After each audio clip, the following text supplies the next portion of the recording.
दोस्तों आप लोग देख रहे हैं प्रोवाइंस 1 मिलियन। तो फिर से एक बार स्वागत है प्रोवाइंस 1 मिलियन में। तो प्रिया सुहानी का रोज पीके रोज करेला ड्रामा फाइनली शूटिंग हो चुका है और भी गाना का शूटिंग हो चुका है।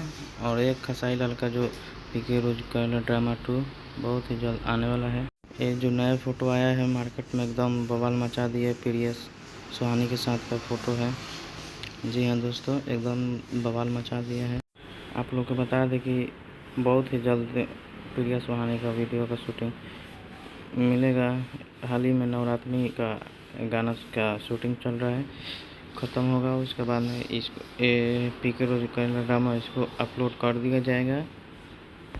आप लोग को बता दें कि खेसारी लाल का गाना 2-3 गाना का शूटिंग हो चुका है, जिसमें एक नवरात्रि का गाना है और एक बहुत ही प्यारा सॉन्ग है रानी एक्ट्रेस के साथ में, वो भी बहुत धमाल मचाने वाला है। आप लोग का बहुत अच्छा लगेगा और वीडियो हमको लगता है वायरल जाएगा ही जाएगा।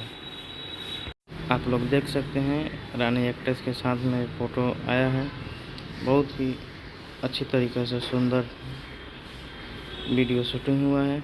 और जाइए जा कर के हमारे चैनल को भी सब्सक्राइब नहीं किए तो चैनल को सब्सक्राइब करो, बेल को ऑल करो, ताकि हमारे आने वाला वीडियो आप तक हमेशा पहुंचती रहे। जब तक ले जय हिंद, जय भोजपुरी।